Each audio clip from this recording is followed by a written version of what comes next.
warahmatullahi wabarakatuh. Waalaikumsalam. Assalamualaikum warahmatullahi wabarakatuh.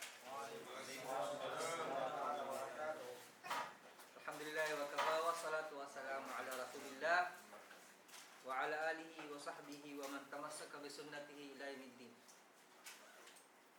Ang topic po ng ating imam ay umiikot po sa pagbibigay muli ng tanaw natin na mga araw na ito ay pinaka mga maiinam na araw sa mundo.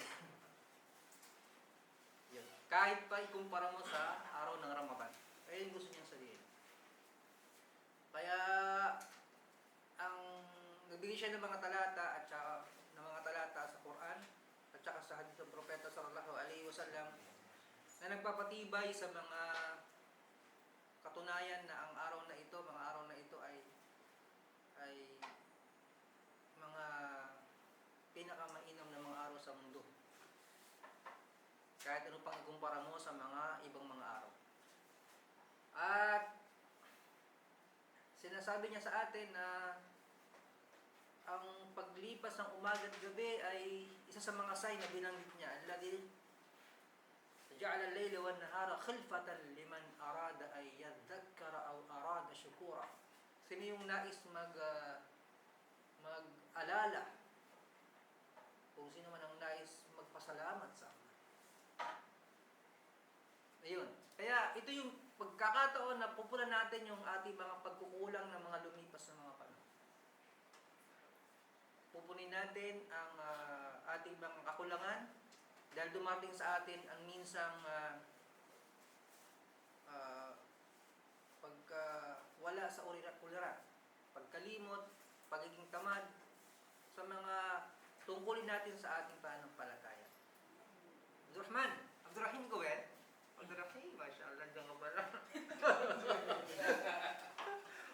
Ayun. At nagbigay din siya ng mga talata na pinakapopular sa panahon na ito. Na walang mga araw. Ayan. Na masiinam at kamahal-mahal sa Allah. Sa mga gawain na gagawin ng isang nanampalataya sa araw ng ayyam al-ma'lumat. Ito yung paliwanag ni Ibn Abbas na ito yung araw ng Dhul Hijjah, ang Hajj. Yan, ayyam al-ma'lumat. At isa sa mga wisdom dahil pinagsama-sama dito ang mga nanay ng mga pagsamba na wala sa ibang mga panahon. Andito yung Hajj, andito yung fasting, lahat. At bilang magpapatuloy sa hadith na hinalimbawa ni Propeta sallallahu alaihi wasallam, wala nang masiinam at wala nang kawas mahal na gawain sa mga sandaling ito, mga araw na ito. Ha? Na masiinam pa dito. Maliban sa isang tao na inalay niya ang kanyang buhay, na dala-dala niya ang lahat ng kanyang kayamanan sa landas ng kanyang Panginoon, sa Allah. Ha? Na hindi na siya nakabalik. Maliban doon, wala nang tutumbas doon. Hindi na bumalik eh, di ba? At siguradong binanggit ni Propeta sallallahu alaihi wasallam na ito'y fi sabil, na ito ay fi sabilillah, na ito'y landas sa Allah. E minsan, kahit kung pumunta ka pa doon, wala ka nang nagsakripais ka, inalay mo lahat, kayamanan mo, pero hindi para sabihin, para hindi sa landas ng Allah. Hindi mo alam, di ba?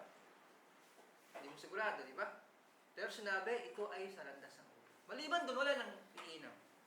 Kaya lahat ng mga gawain na banggitin mo na ngayon, ito'y lahat ay pinakamainam, kamahal-mahal sa Allah. Okay. Yun. Yung pinakakahulugan ng hadis ni Propeta sallallahu alaihi wasallam. At syempre, nandito rin yung panahon na pag-alala sa Allah. Yung la ilaha illallah, Allahu Akbar. At marami pang mga pagsamba na ini-encourage tayo ng ating imam. At syempre, huwag natin kakalimutan yung ating mga kapatid na nag-hajj ngayon. Sa pamamagitan ng ating panalangin. Siguro, isa sa mga, siguro kasi normal naman yung ginawa, pamamaraan ng khutbah niyang gustong isabihin sa atin na normal sa mga araw na ito. Wala namang bago. nawa ay naintindihan po natin yung nais iparating ng imam. Pero merong gusto kong isingit, dagdag bawas sa khutbah ng imam, pasensya na sa kanya. Sa kanya. Sinasabi na yung nag-intensyon na magkatay, sa atin, normally, hindi naman nagugunting ng buhok eh. Tsaka nang dinilkatan ng kuko. Isa sa mga wisdom nun, isa, sa maraming mga wisdom, dahil yung mga nag-hajj, nandun sila sa pinakasagradong kalagayan, sitwasyon, hindi sila nagkipagtalik sa asawa nila, maggunting, magpabango, lahat. Sa atin, dalawa lang. Buhok at saka kuko lang. Parang gusto mong sabihin na damahin ninyo at imagine ninyo na huwag kayong magpa-semplang-semplang dahil yung mga kapatid ninyo ngayon ay nandoon, nag-hajj.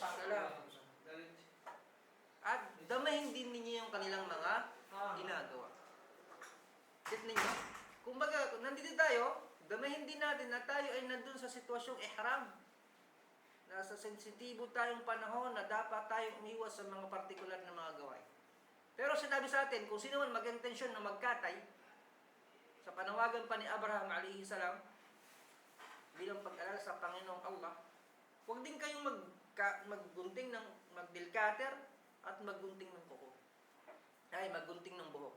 Sorry. Kaya, paano pa kaya yung iba nating mga kapatid sa iba't ibang dako ng daigdig? Na dapat damahin din natin yun. Ayun yung gustong sabihin at iparating nawa ay dumating sa atin at naintindihan natin yung gustong sabihin ng imam. Gandun lang po. Inshallah. Barakallahu fikum. Assalamualaikum warahmatullahi wabarakatuh. Waalaikumsalam.